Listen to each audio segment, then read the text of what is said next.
میں دیکھا ہے، کبھی سوچا ہے، اپنا تجزیہ کیا ہے کہ ہم کتنی غلامی کر رہے ہیں اللہ تعالیٰ کی، ہم کتنا کہنا مان رہے ہیں، کہتے ہیں اللہ اللہ ہی، حالانکہ ہم کیا.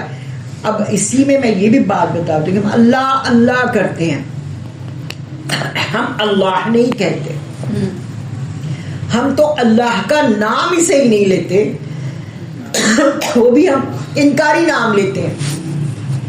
آج تک ہم یہی نہیں سمجھ سکے. اس نے کہا کہ میں اس کے سامنے تو نہیں جھکوں گا. بنیادی طور پر وہ انسان سے حسد کا شکار ہوا، اس لیے انسان کے آگے نہیں جھکا، تکبر کا شکار ہوا، انا یعنی میں کا شکار ہو گیا، اور اس وقت سے انسان کا دشمن بن گیا کہ میں اس کو بہکا کے چھوڑوں گا. لیکن ہم لوگ جو نمازیں ادا کرتے ہیں، جو نمازوں کو پڑھتے ہیں، جو نمازوں کو قائم کرتے ہیں، وہ اس وعدے کو بھی دہراتے ہیں. 50 مرتبہ سارے دن میں کم از کم ہم اس وعدے کو دہراتے ہیں نماز میں، ایاک نعبد و ایاک نستعین. لیکن ہم بے خیالی میں اس کو دہراتے ہیں کہ ہم یہ وعدہ جو ہے ہم نے کیا ہوا ہے، ہم اب جائے نماز سے ہٹتے ہی، مسجد سے باہر نکلتے ہی ہم اللہ کا کہنا مانیں، ٹھیک ہے نا، کیونکہ ہم وعدہ دہرا کے آئے. لیکن ہم نمازیں کس طرح ادا کرتے ہیں، کس طرح پڑھتے ہیں کہ ہمیں وہ وعدہ یاد نہیں. ہم جائے نماز کو لپیٹتے ہی اگر کوئی ہمارے پیچھے بول رہا ہے، ہمارا خامن بول رہا ہے، یا ہماری ساس بول رہی ہے، یا ہماری ماں بول رہی ہے، یا کوئی بچہ ہمیں تنگ کر رہا ہے، تو ہم کہتے ہیں جلدی جلدی سلام پھیر کے کہتے اچھا میں تین دس نہیں ہے سوال. پھر وہ گالی گلوچ شروع ہو جاتی، ماں تیرا انج تیرا انج تیرا. تو کہاں پہ گیا وہ وعدہ؟ منٹوں میں بھر ہو گیا. ٹھیک ہے نا، ہم لوگ وہ سوچ کے نماز ہی نہیں پڑھتے، نماز ہی ادا نہیں کرتے، نماز کو قائم ہی نہیں کرتے کہ ہمارا یہ وعدہ ہے. اور وہ شیطان وہ پکا اپنے وعدے پر پکا ہے. آپ دیکھیں اس کی ایک خاصیت ہے، وہ وعدہ نبھا رہا ہے. اور ہم لوگ کیا کرتے ہیں، ہم منافق بن جاتے ہیں وعدہ خلاف، کیونکہ وعدہ خلافی کرنے والا منافق، اور منافق تو کبھی بھی جنت میں نہیں، ہرگز وہ جنت میں نہیں جائے گا. اب اس کی دشمنی کیا ہے کہ انسان کو میں اللہ کے راستے پر چلنے نہیں دوں گا. اس نے یہ وعدہ کیا. اللہ تعالیٰ نے انسان کو پیدا کیوں کیا؟ فرمایا میں نے جن و انس کو اپنی عبادت یعنی اپنی فرما برداری، اپنا کہنا ماننے کے لیے پیدا کیا، اپنی غلامی کے لیے پیدا. غلام کیا ہوتا ہے؟ جس کی اپنی رائے نہیں ہوتی، اس کی آنکھیں وہ کرتی ہیں، اس کا مالک کہے، اس کا منہ وہ بولتا ہے، اس کی زبان وہ بولتی ہے جو اس کا مالک کہے، کان وہ سنتے ہیں جو اس کا مالک کہے، باقی چیزیں وہ نہیں سنتا. دل وہ سوچتا ہے کہ خواہش کرتا ہے، دل وہ خواہش کرتا ہے کہ جو اس کا مالک کہے، دماغ وہ سوچتا ہے جو اس کا مالک کہے. ٹھیک ہے نا، تو ہم اپنے مالک کی کتنی فرما برداری کر رہے ہیں. ہم تو کہتے چل کوئی گل نہیں، ایسے رہے کر لیں، ڈرامہ دیکھ لیں گے، بعد میں دیکھی جائے گی، پھر نماز بھی پڑھ لیں گی، یا جلدی جلدی نماز پڑھ لیں، ڈرامہ لگن والا ہے. یا شادی بیاہ آپ دیکھیں کہ اس کو کہتے ہیں بس یہ میں کر لوں، اس کے بعد دیکھا جائے، اس کے بعد بیوے بن جائیں گے. ٹھیک ہے نا، اس وقت تو میں اپنی پوری ضروریات پوری کر لوں، پورا کچھ اپنی خواہشات پوری کر لوں. یہ بھی تو شیطان کا بہکاوا ہے. شیطان نے عورتوں کو ننگا کیا، عورتوں کے سر سے دوپٹہ اتارا. شیطان نے کروایا کہ تم بہت خوبصورت لگ رہی ہے، دوپٹہ لے کے تو تم تو بوڑھی اماں لگتی ہو، تم ذرا سا دوپٹہ ہٹا لو، تم تو بہت خوبصورت لگتی ہے، اب یہ لٹ بھی نکال لو تو اور خوبصورت لگو گی، اور جین پہنو تو اور سب کچھ ہی بہت خوبصورت لگو گی، جو جو چیز اتارتے جاؤ گے بہت خوبصورت لگو گی. یہ شیطان کا بہکاوا. ہم کتنا لگتے ہیں. اب دیکھیں نا، گلوز لوگ پہنتے ہیں تو دوسروں کو ذرا برا لگتا ہے کہ انہیں گلوز کیوں پہنے ہوئے. اب دیکھیے اللہ کا حکم ہے، ہمیں گرمی بھی لگتی ہے، ہم سب کچھ، لیکن ہم یہ دل کو تسلی ہوتی ہے اللہ آج گرمی میں ہم گلوز پہن رہے ہیں نا، اللہ ہمیں جہنم کی گرمی سے بچا لینا، ہمارے ہاتھوں کو بچانا، ہمارے چہرے کو بچانا، ہمارے جسم کو بچانا. ہم نے اپنے آپ کو تیرے لیے پردہ کیا.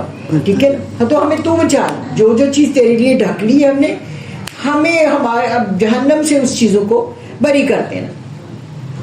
اب آپ کو اللہ تعالیٰ نے اپنے لیے پیدا کیا ہے، وہ یہ سب چیزیں جو دنیا میں نظر آتی ہیں وہ ہمارے لیے ہیں. اللہ تعالیٰ نے انسان کو اپنے لیے پیدا کیا اور دنیا میں جتنی چیزیں بنائی وہ ہمارے لیے بنائی، ہماری ضروریات کے لیے بنائی، اور پھر اس کا حساب ملے گا. ٹھیک ہے نا، کہ تم اسراف نہ کرنا، اتنا جتنا تمہیں ضرورت ہے اتنا استعمال کرنا، اور لوگوں کے لیے پہلے سوچنا بعد میں اپنے لیے سوچنا. ٹھیک ہے نا، کہ لوگوں نے کچھ کھایا نہیں کھایا، لوگوں نے پہنا نہیں پہنا، لوگوں کا گزارا ہوا نہیں ہوا. ٹھیک ہے نا، لوگوں کے بارے میں پہلے سوچنا. یہ سب چیزیں جو دنیا میں نظر آتی ہیں ہمارے لیے، اور ہمیں اللہ تعالیٰ نے اپنے لیے پیدا کیا، اپنی عبادت کے لیے، اپنا کہنا ماننے کے لیے. شیطان جو ہمارا دشمن ہے وہ چاہتا ہے کہ انسان جس کام کے لیے بنایا گیا ہے وہ کام نہ کر سکے. وہ بھی اس کا بھی ایک ایم ہے نا کہ انسان کو جس کام کے لیے بنایا گیا ہے وہ دھتکار دیا جائے. جیسے میں دھتکارا گیا. آپ نے بھیجی بھی تھی نا پہلی امتوں میں کوئی بہت نیک شخص تھا، شیطان اس کا پھر بیڑا غرق کر دیتا ہے. ہاں جی، کہ وہ کسی کام جگہ نہیں رہا، عبادت گزار ہوتا ہے وہ اتنا زیادہ عبادت گزار. 2-3 دن پہلے. ہاں، تو شیطان تو اپنے کاموں پر پکا ہے، لیکن ہم دیکھیں کہ ہم جو ہمارے لیے جو اللہ تعالیٰ نے حکم جاری کیے ہیں ہم ان پر کتنے پابند، ہم پورے نہیں آ رہے. ہاں، ہم ان کا اللہ تعالیٰ کا مقصد کتنا پورا کر رہے ہیں کہ اللہ تعالیٰ نے جو بھی چیز دی ہے ہمیں استعمال کے لیے دی ہے، ہماری آسانی کے لیے دی ہے، ہم اس کو کتنا استعمال کریں.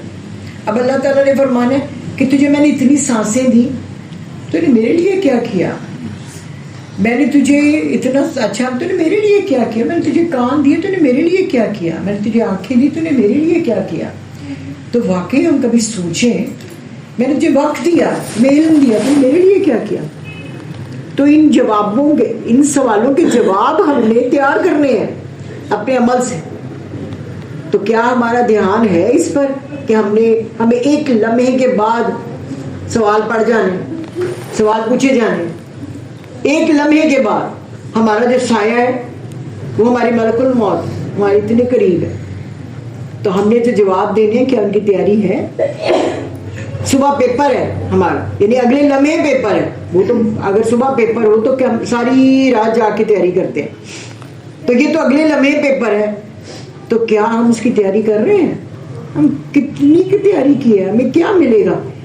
کئی لوگ بڑے انٹیلیجنٹ ہوتے ہیں نا، تو جب پیپر دے کر آتے ہیں نا تو اپنی کیلکولیشن کر لیتے ہیں، این نمبر ہے، میں یہ لکھ کے آیا ہوں، اتنے نمبر مل جائیں گے مجھے، اس سوال جواب کے اتنے نمبر مل جائیں گے. اس کو پتا ہوتا ہے میرے اتنے نمبر آتے ہیں فوری.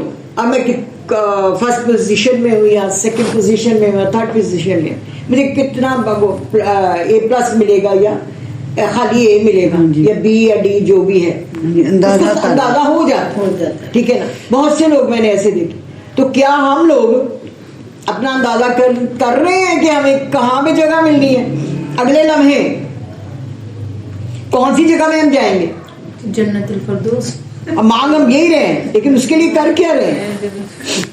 ٹھیک ہے، وہ بھی جنت الفردوس کے بلند درجات. اور پھر اللہ تعالیٰ نے یہ بھی کہا مجھ سے توفیق مانگو، مجھ سے توفیق مانگو، میں کرواؤں گا تم سے کام. ٹھیک ہے نا، لیکن تم اپنے آپ کو میرے حوالے کرو. ہم اللہ کے حوالے تو اپنے آپ کو نہیں کرتے، ہم تو دنیا کے حوالے کیے ہوئے اپنے آپ کو. ٹھیک ہے نا، ہم تو دنیا کے حوالے کیے، کیونکہ کوئی مہمان آ گیا جی ہم تو نہیں جا سکتے. ہم کہہ بھی نہیں سکتے مہمانوں کو کہ جی ہماری کلاس ہوتی ہے. ٹھیک ہے نا، یا مہمانوں کو لے دوسری دفعہ نہیں آنے لگا، مہمانوں کو بھی ساتھ لے آئے، چلو جی آپ بھی کلاس میں چلیں، کیونکہ ہمارا تو ٹائم نہیں ہے، اللہ تعالیٰ کا ٹائم ہے، چلیں آپ بھی آج اللہ تعالیٰ کی جو بھی آئے اسے اللہ تعالیٰ سے ملاقات کریں، تو وہ دوسری دفعہ نہیں آئے گا. اسی طرح میری ایک شاگرد تھی، تو وہ کہنے لگی کہ ٹیچر مجھے بڑی دقت ہوتی ہے کہ جس وقت میرے سونے کا ٹائم ہوتا ہے، پڑھنے کا ٹائم ہوتا ہے دوپہر میں سب چیزوں سے فارغ ہوتی ہوں، اس وقت نا سارے چائے پینے کے لیے میرا پورا محلہ ان کو چلے ہم ان کے یہاں چل کے چائے پیتے ہیں. وہ آ جاتی میرے پاس. میں نے اس کو کہا، میں کہا تم ایسے کرو کہ طہارت کے مسائل یا نماز کے مسائل اپنے پاس رکھو، جس وقت کوئی آئے نا السلام علیکم ورحمۃ اللہ وبرکاتہ، وعلیکم السلام ورحمۃ اللہ، آ جاؤ میں تہاڈا انتظار بھی کرتی سا، آؤ میں تمہیں نماز دے مسائل دساں یا طہارت دے مسائل دساں. پھر نہیں میں کہ دوسری دفعہ نہیں آئے گا. انہوں نے اس نے ایسے ہی کیا، کہتی ہے ٹیچر بالکل صحیح آپ نے بتایا تھا. دوسری دفعہ اسی وقت ہی اٹھ کے کہتے ہیں مجھے کام یاد آ گیا, میں چولہا بند کرنا بھول گئی ہوں, میں ہونے آئی. وہ گوسپ کرنے آتی ہے نا. ٹھیک ہے نا, کہ میں کہ تم وہاں وہ جو بیٹھتی ہے تو پھر ظاہر بات ہے پورے محلے کی غیبت شروع ہو جاتی ہے, فلانا ایسے فلانا فلانا. تو اس سے بچنے کے لیے ہمیں بھی کچھ کرنا چاہیے کہ وہ لوگ جو ہمیں ملنے کے لیے آتے ہیں وہ کیا کرنے کے لیے آتے ہیں, ان کو ادھر لے کر آئے. ہو سکتا ہے کہ وہ اسی راہ پہ لگ جائیں, ٹھیک ہے نا, نہ آئے کہ پھر ہمیں اجازت ہے میں تھوڑی دیر میں آئی. اب کیا ہوگا, وہ ہمارے یہاں دوبارہ نہیں آئیں گے, ٹھیک ہے, ناراض ہو جائیں تو ہو جائیں. اللہ ناراض نہ ہو, لوگ ناراض ہوتے تو ہو جائیں, کچھ نہیں ہوتا, وہ پھر راضی ہو جائیں. یہ رشتے کبھی نہیں چھوٹتے, لیکن اللہ ناراض نہ ہو, کہ اللہ کی ناراضگی سے ہمیں ڈرنا چاہیے. اللہ تعالیٰ ناراض ہو گیا تو کچھ ہمیں وہ جو جن کے لیے ہم ٹائم دیتے ہیں وہ چھڑانے کے لیے نہیں آئیں گے, ٹھیک ہے نا. اچھا جی, اس لیے وہ انسان کے راستے میں رکاوٹیں ڈالتا ہے کہ وہ اپنا مقصد پورا نہ کر سکے انسان. چلے جی.